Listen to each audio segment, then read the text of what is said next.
گئے ابو جہل کے پاس اور پہلے تو اس کے سر پہ جا کر ہی کمان مار دی، اس کا سر ہی پھاڑ دیا. کہ بدبخت تو نے میرے بھتیجے کے ساتھ ایسا کیا ہے. تو اس نے کہا کیا تم ان پر ایمان لے آئے ہو؟ کہا میں ان پر ایمان لے آیا. ایمان لائے نہیں تھے، مگر یہ واقعے کے بعد جیسے ہی اس نے کہا، آپ نے کہا میں بھی اس کے خدا پر ایمان لایا ہوں، اپنے بھتیجے کی نبوت پر ایمان لایا، اور آپ نے کلمہ پڑھنا شروع کر دیا. اچھا جب آپ ایمان لائے نا تو نبی پاک علیہ السلام کی خوشی کا عالم. اچھا اب یہ 6 سال بعد حضرت حمزہ ایمان لائے، اور صرف حضرت حمزہ کے 3 دن کے بعد سبحان اللہ حضرت عمر بھی ایمان لے آئے.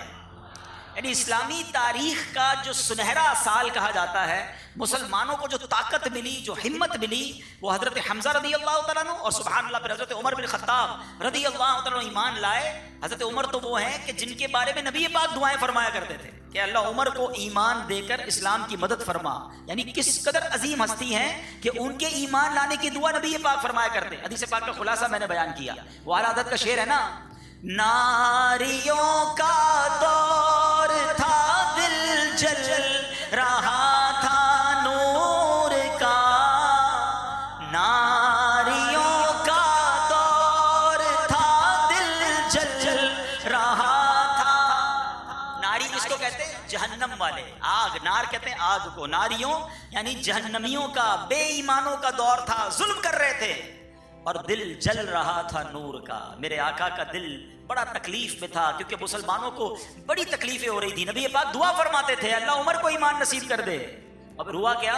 ناریوں کا دور تھا دل جل رہا نور کا، ناریوں کا دور تھا دل جل رہا تھا نور کا، تم کو دیکھا ہو گیا ٹھنڈا گلے جانور کا. حضرت عمر ایمان لے آئے، میرے آقا بہت خوش ہوئے. اچھا اب یہ دونوں کمال کی ہستیاں ہیں، لیڈرز، شیر ہیں.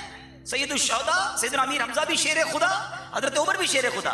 حضرت عمر تو گیم چینجر تھے نا، آپ نے تو بازی پلٹا دی. ایمان لاتے ہی نبی پاک سے کہتے ہیں حضور کیا ہم حق پر نہیں ہیں؟ ہم چھپ کر نماز کیوں پڑھتے ہیں؟ کیونکہ اس وقت تک تو اچھا اب ایک اور بات پہلے سمجھیے کہ بچوں کے لیے بالخصوص، نوجوان ذرا غور سے سنیں. نبی پاک نے 6 سال تک اسلام کی دعوت دی ہے، اور 40 کا عدد پورا ہوتا ہے حضرت عمر کا ایمان لانے پر. 6 سال میں صرف 40 مسلمان. سمجھ رہے ہیں؟ دین کا کام آسان نہیں ہوتا، اور کتنی مشکلیں اٹھائی ہیں میرے آقا علیہ الصلوۃ والسلام اور صحابہ نے. ہم ادھر تھوڑا سا نیکی کی دعوت، تھوڑی سی جناب انفرادی کوشش، تھوڑا سا کوئی ثواب کا کام شروع کریں، کوئی ساتھ نہ دے، بندہ کہے میں تو نہیں کرتا بھائی بڑا مشکل ہے. تو بھائی شروع میں مشکلات آتی ہیں. نبی پاک کی 6 سال کی کوشش ہے. چلے 6 سال کو چھوڑیں، بدر کب ہوا تھا؟ 2 ہجری میں. 13 سال مکی زندگی، 2 سال مدنی زندگی. 13 اور 2 کتنے ہوتے ہیں؟ حساب آتا ہی نہیں آتا ماجر کیمپ والوں کو. کتنے سال ہو گئے؟ 15 سال. بدر کے میدان میں کتنے مسلمان تھے؟ پتہ ہی نہیں پتا کتنے تھے. 15 سال میں نبی پاک کی انفرادی کوشش، اللہ کے حبیب کوشش کر رہے ہیں. مسلمان کتنے ہو رہے ہیں؟ 313. ٹھیک ہے کچھ خواتین ہوں گی مدینے میں، لیکن 500-600 مسلمان نا. آپ سوچیں اسلام کتنی مشکل سے پھیلا ہے. کاش ہمیں بات سمجھ آئے، اور اب جب بھی دین کا کام کریں تو پھر اس میں دل بڑا رکھیں. مگر پھر مدد کیسی آتی ہے کہ جب فتح مکہ ہوتا ہے، 10,000 صحابہ ہیں. کون سا سال ہے؟ 8 ہجری. اور جب 10 ہجری میں حجۃ الوداع ہوتا ہے تو 1 سال یا 2 سال کے عرصے میں معاملہ کہاں پہنچتا ہے کہ عرفات کے میدان میں 1,24,000 صحابہ موجود ہیں. اذا جاء نصر اللہ والفتح، قرآن نے یہ وعدہ فرمایا تھا جب فتح آئے گی تو کیا ہوگا؟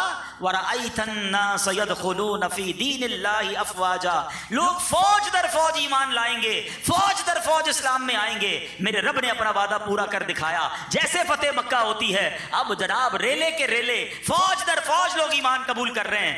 مگر وہ دن یاد رکھو جب دار ارقم میں چھپ کر مسلمان عبادت کر رہے ہیں اور حضرت عمر ایمان لاتے ہیں تو 40 کا عدد پورا ہوتا ہے. حضرت عمر کہتے ہیں حضور ہم چھپ کر نماز کیوں پڑھتے ہیں؟ ہم چھپ کر عبادت کیوں کرتے ہیں؟ ہم کعبے کا طواف اعلانیہ کیوں نہیں کرتے؟ کیا ہم حق پر نہیں ہیں؟ اس وقت حال یہ تھا کہ مسلمان نماز پڑھتے تھے لوگ مارتے تھے، سجدہ کرتے تو مارتے، طواف کرتے تو مارتے، اذان دیتے تو مارتے. اے خوبصورت مسجدوں میں نماز پڑھنے والوں، تم ہمیں سوچنا چاہیے کتنے مزے سے ہم آج مسجد میں بیٹھے ہیں، پنکھے لگے، جھومر لگے، قالین بچھے ہوئے ہیں. سوچو وہ دن جب نماز پڑھنے پر مار پڑتی تھی، وہ پھر بھی نماز پڑھتے تھے. آج محسن بلاتا ہے حی علی الصلاۃ حی علی الفلاح، مگر مسجد میں آنے کے لیے ہم تیار نہیں ہیں۔ سوچیں کتنا فرق ہے ہم میں اور ان میں۔ رمضان میں مسجد فل، رمضان کے بعد مسجد بھی پکارتی ہے کدھر گئے نمازی۔ ایسا نہ کرو، قدر کرو، ہماری مسجدوں کی قدر کرو، ہماری آسانیوں کی قدر کیجئے کہ آج ہمیں نماز پڑھنے پر مار نہیں پڑتی، اللہ کا نام لینے پر، کلمہ پڑھنے پر مارتا کوئی نہیں۔ اس زمانے میں مار پڑتی تھی، لہو لہان کیا جاتا تھا، مکے کی تپتی ریتوں پر لٹایا جاتا تھا۔